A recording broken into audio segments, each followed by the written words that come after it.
Hi everyone, it's Katrina. Number 10. Lost City of Kibira.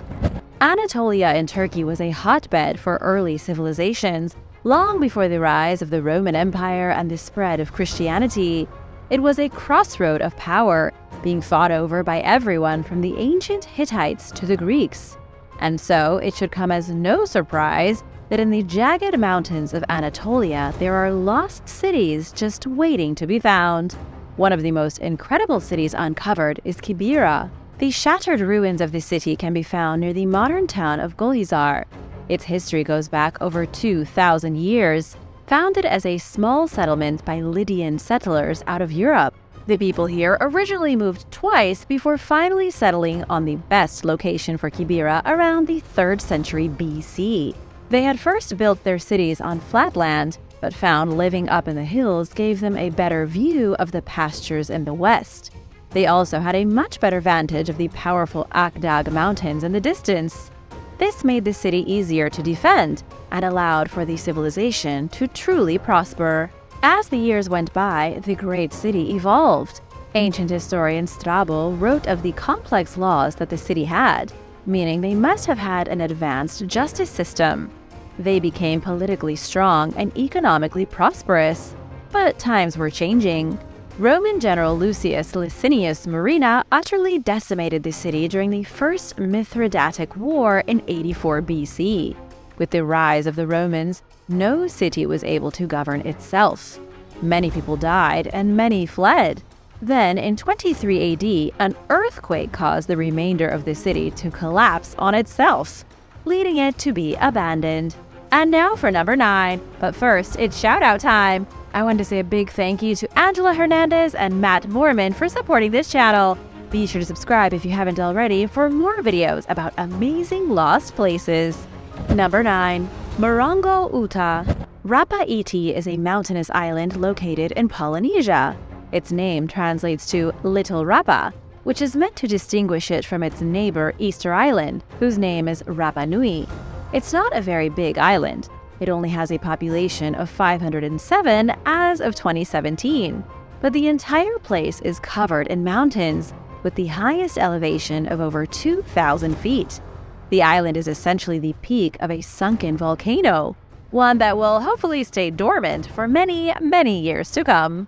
Rapa Iti was originally settled in the 12th century by seafaring Polynesians. The first Europeans didn't show up until 1791. As you can imagine, it was devastating for the native population. When the Europeans arrived, they brought with them alcohol and disease. By 1830, over 75% of the indigenous inhabitants were dead. Then came the Peruvian slavers to take people from the island and sell them into slavery. When the Peruvians came, they brought smallpox. By 1866, there were only about 100 people left. It's been over 100 years, and the population has only increased by about 400. But what we are here to look at is a place called MorongoUT, a hilltop fortress located high in the island's mountains. The fortress is the oldest of all the strongholds built by the indigenous people before the Europeans arrived. There are 14 other mountaintop fortresses on the island, which were likely built in case of a surprise attack. Polynesians had a habit of attacking other islands, and the residents of Rapa Iti were clever enough to build high-altitude forts to keep safe. Have you ever heard of Rapa Iti before? Let me know in the comments. Number 8. Tiger's Nest Monastery. The Tiger's Nest Monastery in Bhutan looks like something you would expect to find in an Asian fairy tale. It's a majestic monastery clinging to the side of a mountain in one of the most isolated nations on the planet. Not only would you have a difficult time reaching the country, the trip would also require a difficult journey up the side of a mountain, with vertigo-inspiring views all the way to the top. The monastery sits about 9,000 feet above the Paro Valley. According to legend, the monastery was conceived in the 8th century by a Buddhist master named Guru Rinpoche. He was carried to the very top of the mountain on the back of his disciple, who had managed to transform herself into a tigress. When they arrived at the top of the mountain, they spent 3 years, 3 months, 3 days, and 3 hours deep in meditation in a dark cave. After they finished, the cave became one of the holiest places in Bhutan. And yet it wouldn't be until the late 17th century that the monastery was erected, built right over the mouth of the legendary cavern. Would you like to visit the Tiger's Nest Monastery? Let me know in the comments below. Number 7. Kaziel Caves. The Kaziel Caves in China date back almost 2,000 years ago. The massive cave complex is believed to be one of the first major Buddhist projects undertaken in China. Buddhist monks began construction around the 3rd century AD under the rule of the Tocharian kingdom. Over the next 500 years, they carved 236 cave temples into the side of a massive mountain. Some of the caves were made to be chambers where monks lived, completely bare without any furniture or decorations. Then there were the larger chambers, ones used for worship and decorated with beautiful murals and sculptures from Buddhist mythology. These days, the murals are not in their original places. Many of the most impressive pieces of art were broken off the walls of the man-made caves and then taken to be preserved at museums throughout China. One of the most important parts of the site as a whole is that the murals are devoid of Chinese influence. Only 2 out of 236 caves show any connection to Tang, China, proving just how ancient and remote the monks were. This place was constructed by Buddhists who didn't care about what was happening outside their remote mountains. It wasn't until the Silk Road bludgeoned its way through the region in the 8th century AD that outside influences came into effect. Suddenly, there were Greeks, Muslims, and representatives of China visiting the previously isolated monks. Number 6. The Kuilap Fortress. The Kuilap Fortress is one of the largest and most significant monuments anywhere in the Americas. It was a fortified citadel high in the Andes Mountains of Peru, about 9,000 feet above sea level. The citadel contained political buildings, religious structures, and military fortifications. Within these strong walls were 420 stone dwellings where the mountain people lived. Archaeologists have found murals here, ancient carvings in the rocks, and geometric friezes. The citadel had walls that reached 60 feet tall, made from limestone blocks so big it seems impossible that ancient humans carried them. In fact, the giant limestone blocks seem even more impossible since they would have needed to be moved up the side of a mountain. The Kuilap Fortress was an extremely impressive place, and yet its inhabitants were even more impressive. The people who built this city were the Chachapoya civilization. This was a culture that came into existence around 900 AD and flourished for 500 years. They were warriors of the mountains, with roughly 300,000 members in their high-altitude kingdom. They had merchants, farmers, magical shamans, but most of the men were warriors. They were one of the last regional kingdoms to collapse during the Spanish conquest of the 16th century. That was when Kuilap was abandoned and forgotten by the world. Number 5. The Cave Temples of the Himalayas. In a far-flung corner of the Himalaya Mountains, there are mysterious caves carved on the side of a flat mountain face. The caves have been here for thousands of years, so high up nobody entered them until 2007. That was when a team of scientists and climbers finally scaled the mountain and entered the caves for the first time. The caves are located in Upper Mustang, also called the Kingdom of Mustang. Its history goes back to the 13th century, when it became an independent kingdom ruled by a unique Tibetan culture. From between the 15th and 17th centuries, the kingdom controlled all trade moving between the Himalayas and India. Nepal annexed the area in the 18th century, and they became a dependency in 1795. But the residents didn't really respect the annexation and still considered themselves an independent kingdom. Access was restricted to outsiders until 1992, making it one of the most preserved regions on the planet. Coming here is like walking through a time machine. It was only in 2008 when the Kingdom of Mustang officially lost its status and became a republic. Since then, pressing forces from the outside world, mainly China, have been a terrible influence. Development work is now transforming the entire landscape, ruining what was preserved for so long. But let's move back to the caves. There are over 10,000 artificial caves dug into the sides of valleys and high up on the mountainsides in Upper Mustang. Most of them contain partially mummified human remains, many upwards of 3,000 years old. Research has only been going on for a brief time, so experts still don't know who built the caves or why, and many are still largely unexplored. Number 4.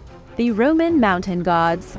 A hiker was recently walking through the Swiss Alps when he came across an ancient Roman coin. I say walking, but the hiker was really on a massive trek through the mountains.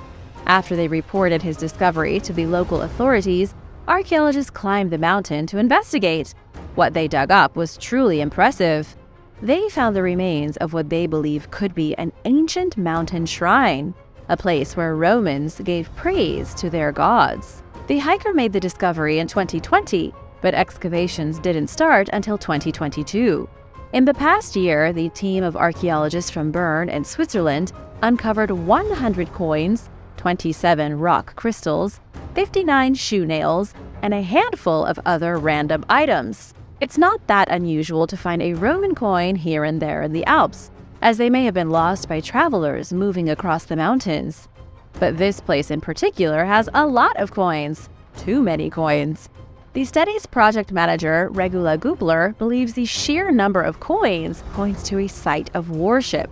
What's truly shocking is how far away from civilization the site is. It's not exactly somewhere you could reach on a day trip. If you were living in ancient Rome, a visit to this sanctuary would have meant a few weeks off work.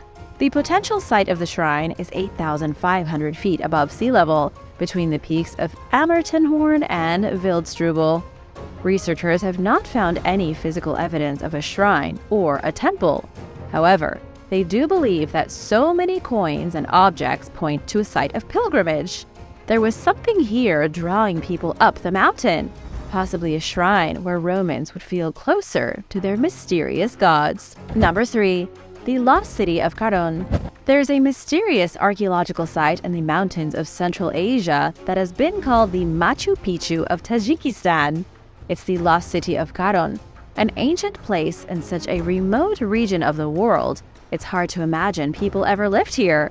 There are no paved roads, there are vast swaths of mountains stretching past the horizon, and almost no humans. The population density is puny, with about 1 person per every square mile. The mountainous region is so open and poorly populated that nobody ever came across the lost city of Karon until recently. It wasn't discovered until archaeologist Yusuf Shoyukubov found it in 2012. Even though the area near the Pamir Mountains might seem empty and desolate, people have lived in this part of Tajikistan for thousands of years. All throughout the mountains are scattered shrines left behind from a bygone age. Shrines and sanctuaries built by people long forgotten, dedicated to gods whose names nobody speaks any longer. Inside the lost city of Karon is what's believed to be the only surviving Zoroastrian water temple in Central Asia. It dates back around 4,000 years. The city also contains the crumbling ruins of a castle, what might be a palace, and other decimated buildings. It's in the mountains not far from the border of Afghanistan, meaning it likely won't be as popular as Machu Picchu anytime soon. We don't even really know who built the city, other than that it must have been a lost ancient culture. Number 2. Lost Ranch Ruins. Just outside the city of Phoenix in Arizona is a little-known ruin with a mysterious past. The ruin can be found in South Mountain Park, safely hidden high up on the ridge and overlooking the sprawling scrub desert. Locals call it Lost Ranch, but nobody seems to know where exactly it came from. There's almost nothing left of the ruin now except some fragments of brick walls and a very old fireplace. It looks like the ruins of somebody's house, but from when? It could have been built in the 50s as a secret cabin up in the mountains. It may have been built 100 years ago by early arrivals to the West. Some sources say it was a nudist resort visited by Hollywood elites, and some say it was a failed venture to create a resort in the mountains outside the city. Others think it might just be the ruins of an ordinary mining camp that was abandoned when the miners didn't strike gold. The truth is a little less mysterious. Between 1933 and 1940, there were 4,000 men working out of camps in the South Mountain Park. This was while the state was busy constructing hiking trails and horse paths, making the park safe and fun for visitors. The ruins could be from one of the camps. The ruins could also belong to a destroyed speakeasy used during Prohibition. Number 1. Şanlıurfa. Şanlıurfa is a conservation zone in Turkey, a place that contains the ruins of the legendary Kingdom of Odessa from 2,000 years ago. Odessa began as a city in the mountains, founded by the great king Seleucus I Nicator at the end of the 4th century BC. King Seleucus also happened to be the founder of the mighty Seleucid Empire. The city quickly became the capital of its own kingdom, as the Seleucid Empire grew in power. But after the Seleucids were overpowered by the Romans, it became a Roman colony. That was around 212 AD.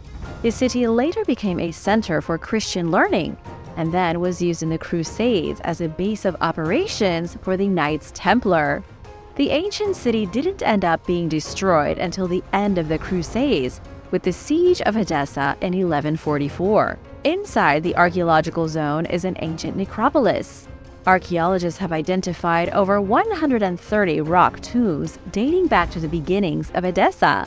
These tombs were carved into the side of a mountain, scooped out of the bare rock, and then filled with the bodies of the dead.